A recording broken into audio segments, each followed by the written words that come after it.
नमस्कार दोस्तों, भारत युग में एक बार फिर से आप सभी का स्वागत है और आज फिर से एक बड़ा ही महत्वपूर्ण विषय लेकर मैं हाजिर हूं। तो बिना कोई समय बिताए चलिए शुरू करते हैं। फ्रीबीज अंग्रेजी का एक शब्द है, हिंदी में अगर हम इसे बोले तो मुफ्तखोरी। आज से कुछ समय पहले भारत में एक कंपनी ने फ्री में सिम बांटना शुरू किया और फ्री में इंटरनेट, फ्री में कॉलिंग, ये सेवाएं वो कंपनी देने लगी और भारत का हर आदमी उस कंपनी की ओर टूट पड़ा और नतीजा ये हुआ कि आज भारत की सबसे बड़ी टेलीकॉम कंपनी वो बन गई।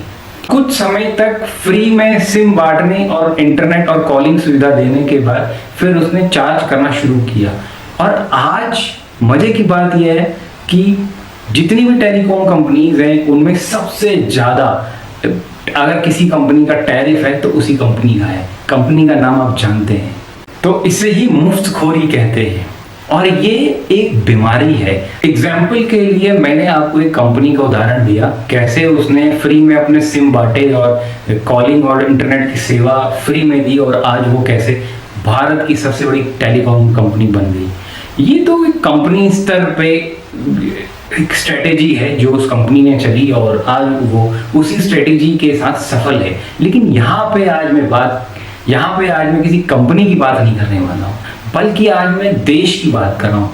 देश में ये जो मुफ्तखोरी है वो उसका चलन कैसे आ गया और वो कैसे हमारे देश को अंदर ही अंदर खा रहा है। यानी कि अगर सीधी बात कहूँ तो मैं पॉलिटिकल मुफ्तखोरी या पॉलिटिकल फ्रीबीज की बात कर रहा हूँ। यहाँ पे फ्रीबीज की कहानी हमारे देश में 1954 में उस समय के मद्रास राज्य के मुख्यमंत्री स्वर्गीय कुमारस्वामी कामराज द्वारा ये स्कीम शुरू की गई। उस समय ये स्कीम स्कूलों में बच्चों के मिड डे मील की तरह शुरू करी गई थी।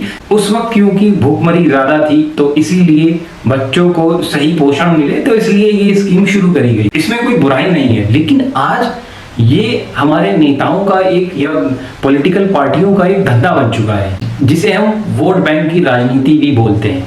आज के समय केंद्र अथवा राज्य सरकारें इस तरीके के लुभावने स्कीम्स हमारी जनताओं को लाकर देते रहते हैं, जैसे कि बेरोजगारी भत्ता, free smartphones, laptop, cycle, free बिजली, पानी, बसों में फ्री सुविधाएं विशेष वर्ग को। इस तरीके के लुभावने ऑफर हमारी राजनीतिक पार्टियां हमारे देश के नागरिकों को देती रहती है। ऑफर इसलिए मैंने बोला इसे क्योंकि ये हकीकत में ऑफर ही है और इससे ज्यादा कुछ नहीं है। पिछले 30 वर्ष में हमारे देश में आर्थिक रूप से बहुत असमानताएं बढ़ी है और उसका एक लेकिन बहुत बड़ा कारण ये फ्रीबीज या मुफ्तखोरी की राजनीति है। आज हमारे देश को स्वतंत्र हुए 77 साल होने जा रहे हैं, लेकिन आज भी हमारे देश का एक बहुत बड़ा वर्ग है जो मूलभूत सुविधाओं से वंचित है और इसलिए सरकार का यहाँ पे कर्तव्य बनता है कि उनकी यहाँ पे सहायता करे, जैसे कि free education, free medical facility और फ्री राशन उन तक मुहैया कराएं। लेकिन इसकी आड़ में वोट बैंक की राजनीति करना ये